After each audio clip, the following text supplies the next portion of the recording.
নমস্কার বন্ধুরা, আপনাদের সকলকে স্বাগত জানাই আমার চ্যানেল নবান্নের সমাহারে। আজ আবারও আপনাদের জন্য নিয়ে হাজির হয়েছি একটা নতুন রেসিপির ভিডিও। সকালবেলা যদি অন্যরকম কিছু খেতে ইচ্ছে করে ব্রেকফাস্টে, আর হাতে কম সময় থাকে আর একদম অল্প উপকরণ দিয়ে বানাতে হয়, তাহলে কিন্তু আপনারা এই রেসিপিটা ট্রাই করতে পারেন। খুবই হেলদি একটা রেসিপি, খেতেও যেমন সুস্বাদু হয়, একদম অল্প উপকরণ দিয়ে বানানোও যায়। স্কুল কলেজ অফিসের টিফিনের জন্য আপনারা এরকম একটা দারুণ রেসিপি বানিয়ে ফেলতে পারেন। কতটা সহজ বানানো সেটা তো আপনারা ভিডিওটা শেষ পর্যন্ত দেখলেই বুঝতে পারবেন।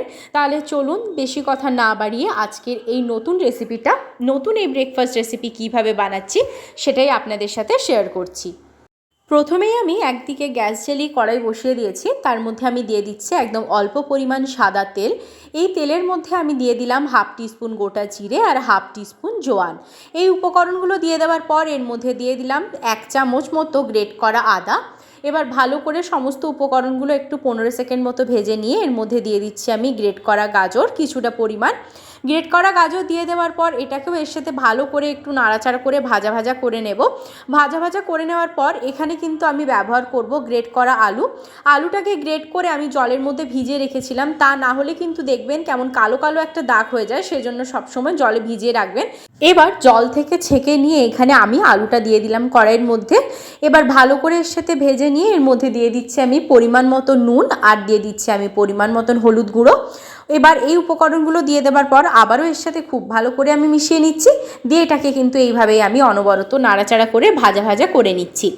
যে কোনো সময় যে কোনো দিনে কিন্তু আপনারা এই রেসিপিটা স্কুল কলেজ অফিসের টিফিনের জন্য বানিয়ে ফেলতে পারেন। এবার দেখুন আমি এখানে দিয়ে দিলাম কিছুটা পরিমাণ টমেটো কুচি আর দিয়ে দিচ্ছি এখানে কিছুটা পরিমাণ কাঁচা লঙ্কার কুচি। যদি বাচ্চাদের জন্য এটা বানিয়ে দেন ব্রেকফাস্টে কিংবা টিফিনে, তাহলে কিন্তু কাঁচা লঙ্কাটা আপনারা চাইলে স্কিপ করতে পারেন।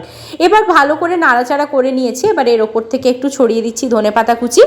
পুরটা কিন্তু আমার তৈরি হয়ে এসেছে। এবার আর একটু নাড়াচাড়া করে নিলেই পুরটা খুব ভালোভাবে তৈরি হয়ে যাবে। সমস্ত কিছু কিন্তু ভালোভাবেই ভাজা হয়ে গেছে, সেদ্ধও হয়ে গেছে।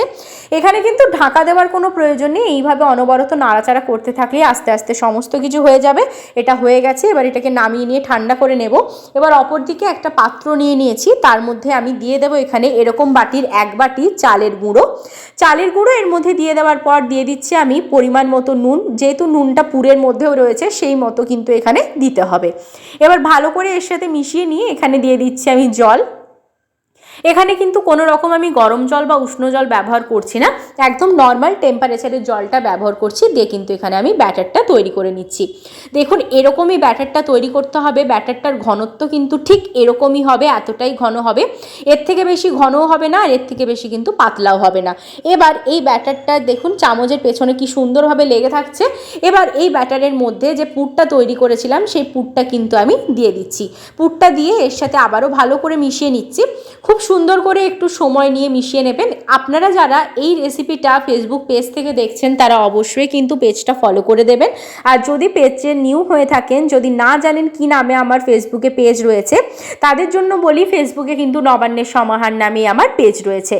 এবার এর মধ্যে এখানে আমি ব্যবহার করলাম হাফ চামচ বেকিং সোডা। দিয়ে ভালো করে কিন্তু এর সাথে আমি এটা মিশিয়ে নিচ্ছি। মিশিয়ে নিয়ে বেশ কিছুক্ষণ এইভাবে অনবরত কিন্তু করতে থাকবো, দিলেই কিন্তু ব্যাটারটা আরও ভালোভাবে রেডি হয়ে যাবে। ব্যাটারটা হয়ে গেছে, এবার এটাকে সাইডে রেখে দিলাম। এবার অপর দিকে এখানে দেখুন এরকম একই রকমেরই দুটো আমি বাটি নিয়ে নিয়েছি, যার মধ্যে আগে থেকেই কিন্তু তেল আমি ব্রাশ করে রেখেছিলাম। এবার যে ব্যাটারটা তৈরি করে রেখেছি সেখান থেকে কিন্তু চামচ মেপে নিয়ে এখানে আমি ব্যাটারটা দিয়ে দিচ্ছি। ব্যাটারটা কিন্তু এখানে মুখ অবধি ভরাবো না, অর্ধেকটা করবো, মানে হাফ বাটি মতো দেবো। দিলে দেখবেন যখন এটাকে আমি ভাপানোর জন্য দেবো তখন কিন্তু খুব ভালোভাবে এটা ফুলে উঠবে। এবার এটাকে আমি দুটো করে নিলাম, আবার যেটুকু ব্যাটার রইলো সেটাকে আবার আমি পরে দিয়ে কিন্তু এটা করে নেব।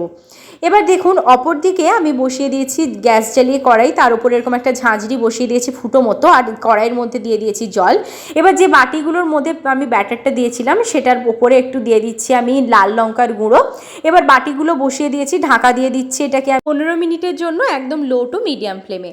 ফিরে এলাম এখানে আমি 15 মিনিট পর। এবার আমি ঢাকাটা সরিয়ে দিচ্ছি। দেখুন কত সুন্দরভাবে এটা হয়ে গেছে। এটাকে এবার আমি নামিয়ে নেব, দিয়ে ঠান্ডা করে নেব। আর একই রকমভাবে কিন্তু বাকি যে ব্যাটারটা রয়েছে সেটা দিয়েও আরেকটা বাটিতে আমি করে নিয়েছি। এবার দেখুন কত সুন্দরভাবে ঠান্ডা হয়ে যাবার পর নিজে থেকেই কিন্তু সাইড থেকে ছেড়ে গেছে, এটাকে আলাদাভাবে ছাড়ানোর দরকার হয়নি। এবার দেখুন একটু খালি পেছন দিকে ট্যাপ ট্যাপ করে দিলেই কত সুন্দরভাবে নিজে থেকে বেরিয়ে আসছে। এইভাবেই প্রত্যেকটাকে আমি বের করে নিচ্ছি। এই রেসিপিটা বাড়িতে একবার অবশ্যই ট্রাই করে দেখবেন, আমায় কমেন্ট বক্সে জানাতে ভুলবেন না আপনাদের কেমন লাগলো। ভালো লাগলে লাইক শেয়ার কমেন্ট সাবস্ক্রাইব করতে ভুলবেন না। সাবস্ক্রাইব করার পর পাশে থাকা বেল বাটনের অল অবশ্যই প্রেস করে দেবেন, যাতে আমার চ্যানেলে যে কোনো নতুন রেসিপি আসলে তার নোটিফিকেশান আপনারা সবার আগে পেয়ে যান। আমি আপনাদের একটা ভেঙে দেখাবো যে কতটা সুন্দর হয়েছে। দেখুন এখানে আমি একটু ভেঙে দেখাচ্ছি কতটা দুর্দান্ত হয়েছে। দেখুন রেসিপিটা বাড়িতে ট্রাই করবেন, কমেন্ট বক্সে জানাতে ভুলবেন না। ভালো থাকবেন, সুস্থ থাকবেন, আবার দেখা হচ্ছে একটা নতুন রেসিপির সাথে।